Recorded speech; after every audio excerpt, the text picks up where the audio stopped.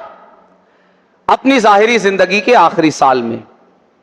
اور اس خطبہ مبارکہ میں یہ پورا خطبہ زیادہ تر اہل بیت نبوت کی شان کو بیان کرنے والا خطبہ تھا، جس میں آقا کریم صلی اللہ علیہ وآلہ وسلم ایک عجیب شان سے خطبہ ارشاد فرما رہے تھے۔ کس شان سے؟ آپ کا ایک ہاتھ اور اس ہاتھ میں ایک ہاتھ تھا، آپ اپنے دست اقدس کو بلند کیے ہوئے ہیں اور یہ بلند ہاتھ صرف آپ کا نہیں، آپ نے اپنا ہاتھ بلند کر رکھا ہے اور اپنے اس بلند ہاتھ میں ایک اور ہاتھ کو پکڑ کر بلند کیا ہوا ہے۔ وہ ہاتھ ہے اور وہ دست مبارک ہے مولائے کائنات علی المرتضی شیر خدا آخر رسول زوج البتول سرکار سیدنا مولا علی کرم اللہ تعالی وجہہ الکریم کا۔ اور آپ اس ہاتھ کو بلند کر کے مولائے کائنات کی شانیں تمام حجاج صحابہ کے درمیان بیان فرما رہے ہیں۔ آج بہت سے سنی بھی اس خطبے، اس کی تاریخ، اس کے پس منظر اور اس کے حوالے کو بیان کرنے سے گھبرا رہے ہیں، یا بیان کرتے ہیں تو بیان کرتے ہوئے ایک سراسیمگی اور ایک خوف ان پر طاری ہوتا ہے۔ سنیت کے نادان دوستوں، تمہیں میں یہ بتانا چاہتا ہوں کہ سنیت اتنی کمزور نہیں ہے کہ سنیت کے حقائق اگر بیان کر دیے جائیں تو شیعیت کا فساد اور بطلان اس پر غالب آ سکتا ہے۔ نہیں، سنیت اپنی بہت مضبوط بنیادیں رکھتی ہیں، اس لیے اس کی سچائی، اس کی اٹل بنیادوں اور اس کی اٹل حقیقتوں پر دھول ڈالنے کی ضرورت نہیں ہے۔ ہم اس سنیت کے ٹھیکیدار نہیں ہے۔ ہماری ذمہ داری لوگوں کو مسلمان رکھنے اور سنی رکھنے کی نہیں ہے۔ ہمارا کام حقائق کو بیان کرنا ہے اور سچائیوں کو سامنے رکھنا ہے۔ اگر کسی کے مقدر میں سچائیاں سن کر بھی جہنم کے گھڑے اور شیعیت کی بد مذہبیت میں جا کر گرنا ہے، یہ اس کا نصیبہ ہے، مگر ہم کون ہوتے ہیں سنیت کے حقائق پر پردہ ڈالنے والے؟ ہمیں ڈر اور خوف نہیں ہونا چاہیے، اس لیے کہ مسلمان بنانے اور مسلمانوں کو مسلمان رکھنے، سنی بنانے اور سنیوں کو سنی رکھنے کا ذمہ اللہ نے لیا ہے، کسی ملا نے نہیں۔ ملا کا ذمہ صرف اتنا ہے کہ وہ خود مسلمان رہے اور سنی رہے اور دوسروں کو مسلمان رکھنے اور سنی رکھنے کی کوشش کرے، ٹھیکہ نہیں ہے، ٹھیکہ نہیں ہے۔ جب ملا ٹھیکہ لیتا ہے تب دین میں فساد پیدا ہوتا ہے۔ آپ دیکھیے نا، جب ملا نے ٹھیکہ لیا دین میں فساد پیدا ہوا۔ اب یہ حسینیت ہے۔ اب تک آپ جو سن رہے تھے آپ کے کانوں کو بڑا میٹھا میٹھا لگ رہا تھا اور ساری دنیا کے کانوں کو بڑا میٹھا میٹھا لگ رہا تھا، مگر حسینیت جب بھی بیان کی جائے گی نا